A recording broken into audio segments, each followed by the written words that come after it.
àfẹ́ Ghandi o fi Ghandi jẹ Olaoye ò fẹ́ Ghandi òun ló fẹ́ fi ọmọ Olaoye wọ́n fọwọ́ sí àfẹ́ Ghandi o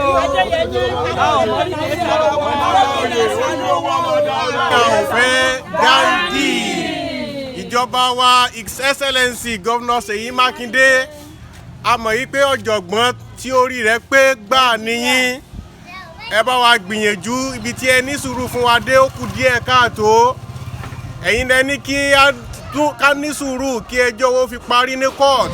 ọ̀rọ̀ wà nílé ẹjọ́ at least ẹ tiẹ̀ ṣì máa dúró de outcome àwọn litigations tá a file nílé ẹjọ́ so contempt of court pátápátá gba institution ni governor. gbèsè tẹ gbé fún wa yìí kò tẹ́ wa lọ́rùn.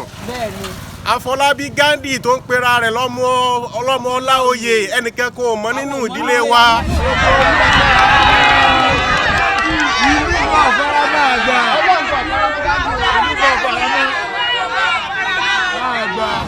Gbogbo ìdílé mẹ́wẹ̀ẹ̀wá pátá kò sẹ́ni tó mọ̀ Ghandi òun ní pera rẹ̀ lọ́mọ ìdílé Olaoye.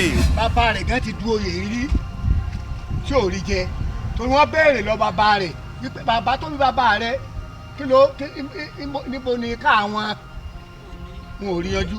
Ghandi náà nígbà tó dé abéèrè pé mo lé yín onílé kan lẹ́gbẹ̀ẹ́ odò ọlọ́kọ́ ni kọ̀mọ́kọ́lé kọ́ wa gbé lù. so àjọ àmọ́ rí rárá.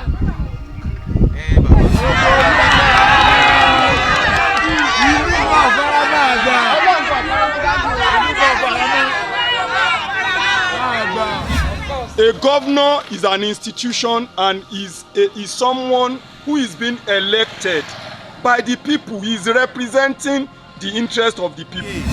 So nídìí eléyìí ẹ̀sìn pẹ́gì ìjẹ́ Soun Ogbomoso rẹ̀ kò tẹ́ wa lọ́rùn rárá. Taofiki Ọlásùnkadé orí adé Adéyẹmí ọmọ Akórèdé òun la fẹ́ gẹ́gẹ́ bí Soun Ogbomoso. àti kọ lẹ́tà ìpè kí wọ́n fún aláàyè wọ́n bá dá gbogbo ọ̀rọ̀ wa padà sílé àyànjú ẹ̀ lé àwa retí ní déètì ìdájọ́ October 3 ni tó di ọ̀dì 2 lánàá. He should have waited for the outcome of the litigations that are in the court, the outcome of the court, before he go ahead to announce Ghandi as the next Soun of Ogbomoso. Òun sì ní ẹjọ́ rẹ̀ kọ́kọ́ wà ní court kó tó di pé Ghandi náà wá gbé ẹjọ́ wá sí court. So nídìí eléyìí ẹ jẹ́ kí ẹjọ́ parí ní October 3 kẹ́ ẹ tó gbé ìgbésẹ̀ tó yẹ àárọ̀ yín. I believe this is not from the governor because I know governor as a very meticulous man. We know him well. I know him very, very well. I know governor does not have hand in this. Àti gbogbo ẹ̀yin lọ́balọ́ba pátá tẹ ní àṣẹ lórí Soun Ogbomoso àrọ̀ gbogbo yín pátá kí ẹ ní sùúrù kí ilé ẹjọ́ fi parí ẹjọ́ wọn ní on the 3 October.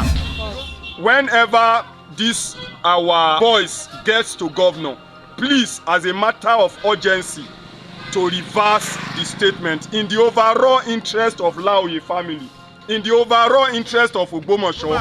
Yóò yẹ yín jù báyìí lọ ibi tó yẹ yín sí kò ní bàjẹ́ o ẹ gba ẹ̀pẹ́ wa ẹ gba ẹ̀bẹ̀ wa ẹ gba ẹ̀hónú wa àwọn ò fẹ́ Ghandi gẹ́gẹ́ bí Soun Ogbomoso. In the overall interest of Oyo State and in the overall Federal Republic of Nigeria, God bless Ogbomoso, God bless Oyo State, God bless Olaoye family, God bless Federal Republic of Nigeria. Orúkọ tèmi ní orúkọ bàbá wa Abdulfatai Arẹ̀wò Akórèdé. Èmi tí mò ń sọ̀rọ̀ yìí ni Ismail Akórèdé, ọmọ Olaoye, ọmọ ìdílé Olaoye, ọmọ Akórèdé, ọmọ ọba Olaoye Akórèdé. Là ń fi ẹ̀hónú hàn àwọn ò fẹ́ Ghandi gẹ́gẹ́ bí